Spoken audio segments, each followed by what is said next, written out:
Moadi b'simcha, Hag Sameach. We're still in the sukkah. It's amazing. I can feel the end coming, and I don't want it to end. Can we do 2 weeks of Sukkot?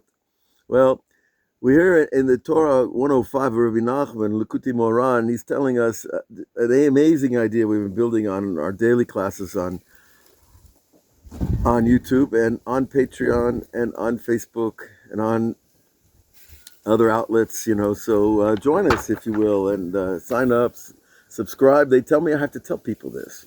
I forget. And to join us on Patreon, we're putting together, hopefully a collection. It's going to be about a 5 or 10 year collection of these Torahs of Rabbi Nachman. And he tells us an amazing thing. Devarim eluhu, klal devarim, the general idea. Torah zochim l'tshuva. By learning Torah, we merit to tshuva. In other words, tshuva is not something we decide to do because, we want to be great and we want to be holy and we want to be. Those are not bad things, but they're kind of like high school. What we want is God to want us. We just like in any love relationship, what are you looking for? The person to love you. We're looking for God to want us, to love us, to inspire us to want Him. So we pray for tshuva itself. And here, an amazing example He gives us, דהיינו שהשיב כל הדברים וכל הצירופים אותיות שנדבו, נידחו למקום שנידחו, נתגרשו במקומם, to return all the sparks from everywhere they've been dropped. And when we can talk about dropping sparks, in other words, sparks are really capsules of life force in your heart, in your mind, in your brain, in your body. And those sparks are in all kinds of things. In our food, the way we eat, and the way we talk, and the way we have relations, everything has a spark in it. And those are the actual, think of it like a little tiny capsule of divine desire that's enclosed in the garments of our own consciousness. So that's where God and man meet, is right there at the firewall of consciousness. Because without those sparks, we can't be settled, centered, at peace, feeling the oneness of creation and not just talking about it. Because when the sparks are not in place, ain't a dot miusha. When the sparks aren't there, our mind is not all there. You don't feel centered, you don't feel focused, you feel scattered. Those are all the signs that the sparks are whirling away from where we want them to go. Because our job is to put them back on the conveyor belt back to heaven. And then God receives them. It's like, wow, Avram's doing tshuva. I'm going to send more light of tshuva, more light of blessing. And that's what we need.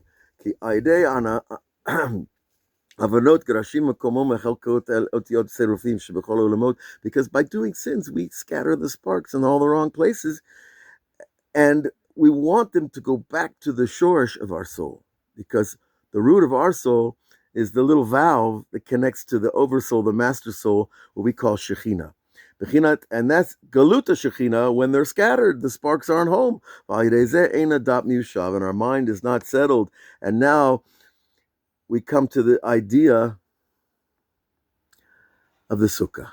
Because the sukkah is the gift, the settler. The sukkah is the booth in the mall that you sit in, you take a picture. We're sitting in the booth and God's taking a picture and saying, no, we're going to straighten you out right now, Abraham. We're going to align your mind. The right column of wisdom, kindness, and victory. The left column of understanding, strength, and splendor. Right? And then the middle column, of course, is Das. That's where the whole thing starts in our mind. Down to Tiferet, the heart, and down to Yesod and Malchut, the powers of bringing things into being in this world. And so when you get those alignments, you're centered. You're at peace. You have acceptance, and it doesn't mean you give up trying to change and make things better every moment. And want to and pray to, and are self-sacrificing to do it. But we do it with chen, with grace, with peace, with patience. You ever see a patient worker? He's not in a hurry, and he does a better job. I used to work really fast, and then a boss said, you're working too fast. It's because you don't really want to work. And I said, he's right.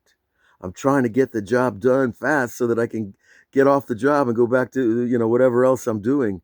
And that impatience at work is the lack of the center, the lack of our peace at what we're doing whenever we're doing anything. And that's the return of the sparks. We have that peace and that center and that focus. And that's the tshuva. And when we make that tshuva, the Rebbe goes on to tell us, and the Torah, of course, arouses us to that, we help to achieve an amazing thing. He brings a verse that in one place the Torah is poor and one place the Torah is rich. And there's many perushim on this statement of the rabbis. Makom ahad aniyahi, one place the Torah is poor. Usually that means that people don't care about the Torah. They care about everything else. And another place the Torah is rich. And that's the place where people really care. So we want to be in that place. We want to be in the place with ourselves first, that I want to be a person who wants the Torah.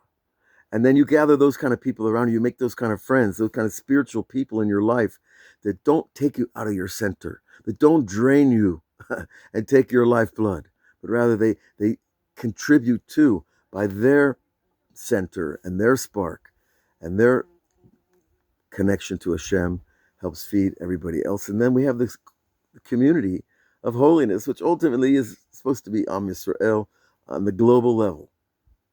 And everybody receives, and the redemption continues. Hag Sameach. We'll continue these stories and these Torahs because these righteous men gave their lives to give us something to talk about. Something real, something that will change us. Hag Sameach.